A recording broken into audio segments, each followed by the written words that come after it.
Hello everybody, and happy 2025, and welcome back to my little corner of the internet. So if you guys watched the video that I did a couple weeks ago where we did the unboxing of the Bamboo A1 Mini 3D printer, I mentioned in that video that one of the goals I kind of had was I wanted to do some lost wax casting. One of the things I need to do that is a kiln. So I looked at a lot of different options and a lot of them were really expensive. So I took a risk and I went on eBay and I bought a new kiln at a budget price. So we're gonna be a little bougie on a budget here, and we're gonna try out the Vevor kiln today. I'm gonna unbox it for you.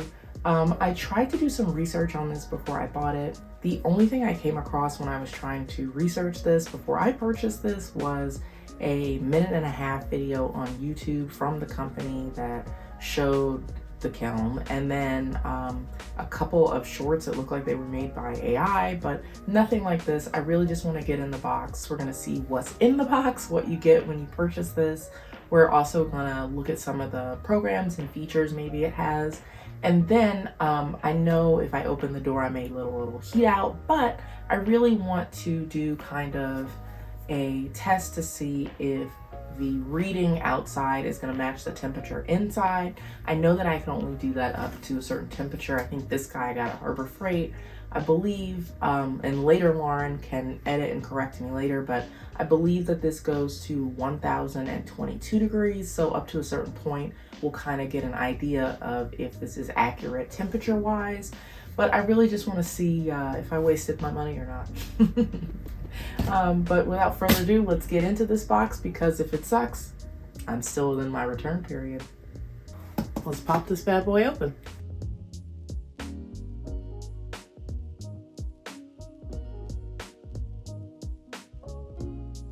We get a brand new pair of tongs, probably to pick up the flask. Oh wow, so it comes with a pair of leather gloves. Okay, great. They are somewhat poorly constructed, but what you guys see, that's crazy work. It's terrible construction, but I mean, they're to protect your hands. They look like they might do it. I have some leather like welding gloves that I will probably use, but these are great backups.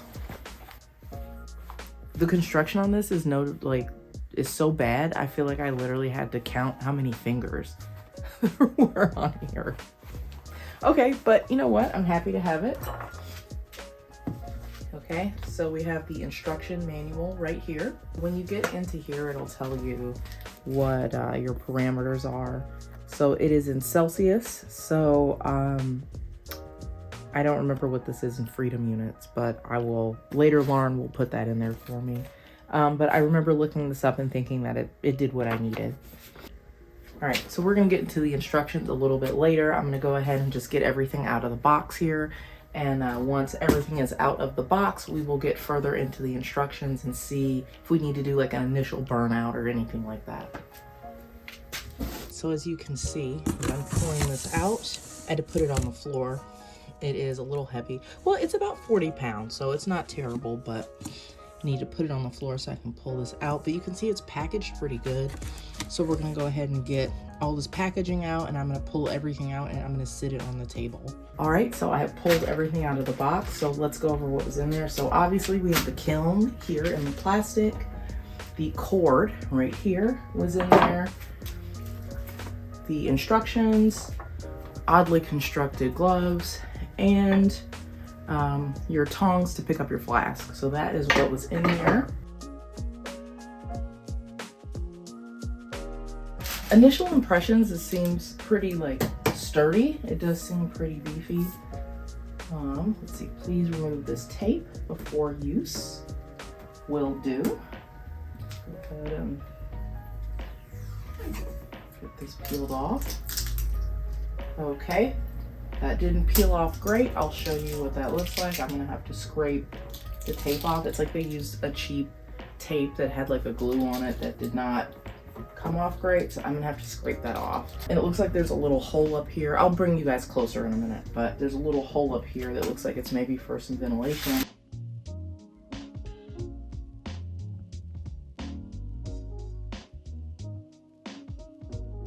Well, this came off way better. The tape up here did not come off great.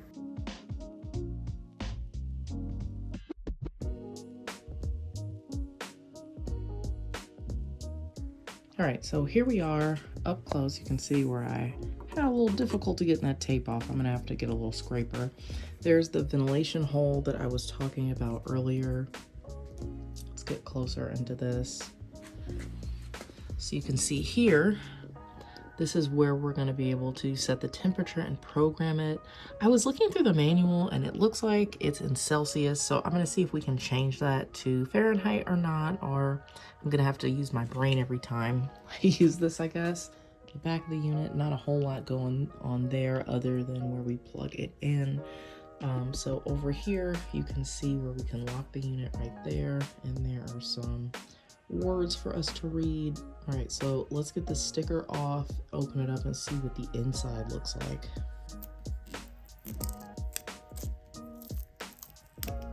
This glue is a problem, guys. I'm gonna have to do a lot of glue gun scraping, I think.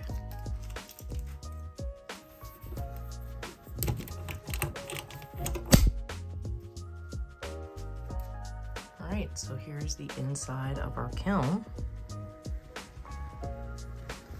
Okay, let's see what it looks like in here.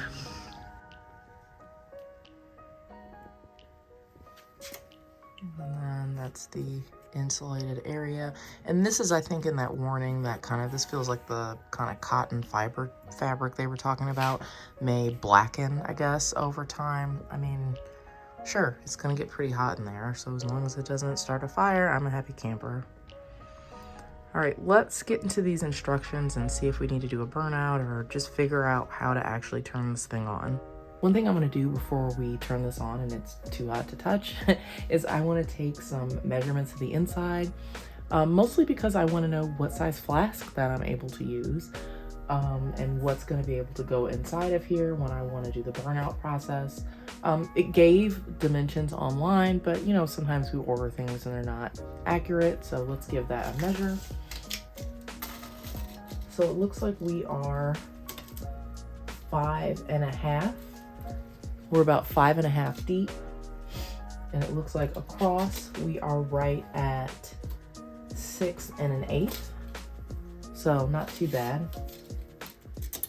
And then we are at about 6 1/4 high, so that's gonna be helpful for me moving forward as I purchase flask to do the burnout in. All right, so we are, just for reference, we are at about 18 1/8 high.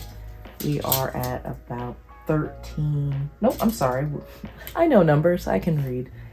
It is about 12 5/8.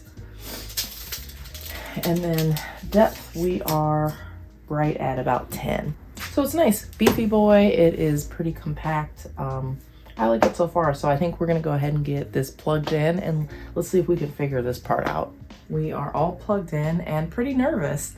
I hope it doesn't go kaboom. I'm just being a scaredy cat. I'm sure it's fine. So here they have instructions on what you're looking at when numbers appear. So let's go ahead and hit the on button.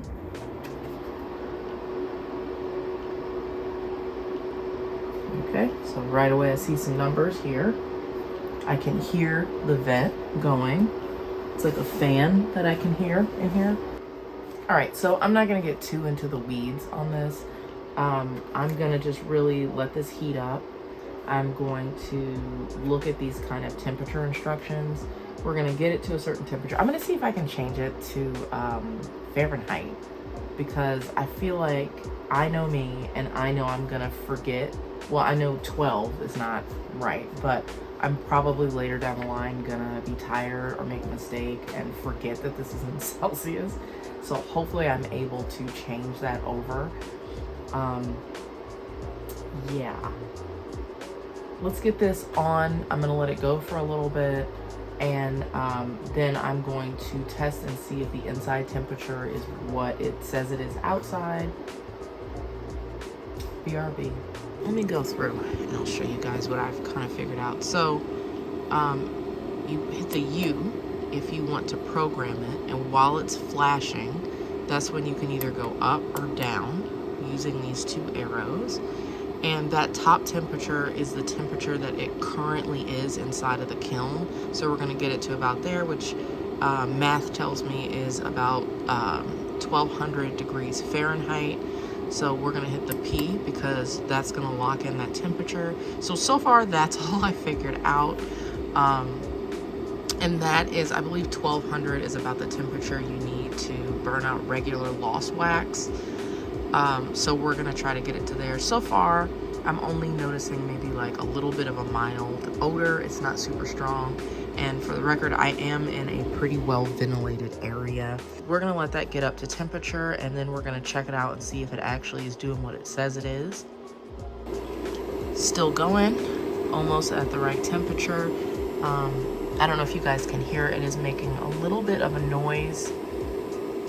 I don't know what that noise is.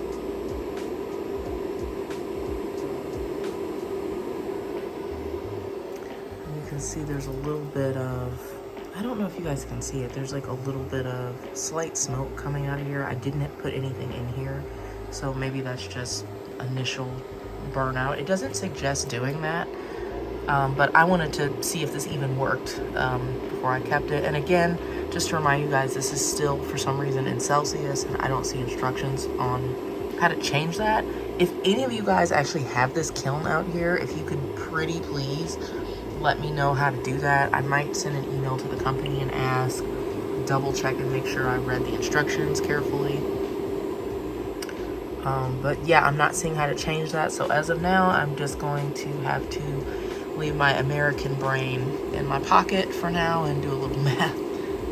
It's almost done heating up, and I just want to let you guys know. So we're almost at our 1200 degrees, and it seems very well insulated. I'm not feeling any heat from here, from the top or anything like that. I mean, I'm not dumb enough to put my hand near one of the vents or anything, but you know, so if you accidentally brush up against this or something, I don't think you're gonna get terribly burnt.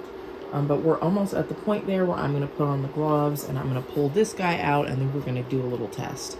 Okay, so it looks like we got to the right temperature, and you can see right there that we have a little flashing equal sign down at the bottom. So I'm gonna put the gloves on and let's try this out.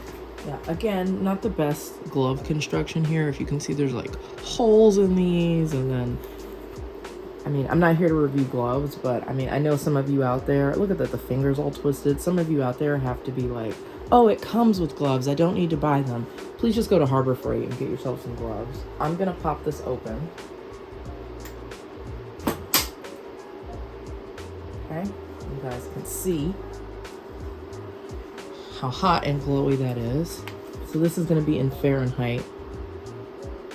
929. I know I'm letting heat out, I know. But so we are thinking we're at about 1200. So maybe when it's closed, that's where we get to.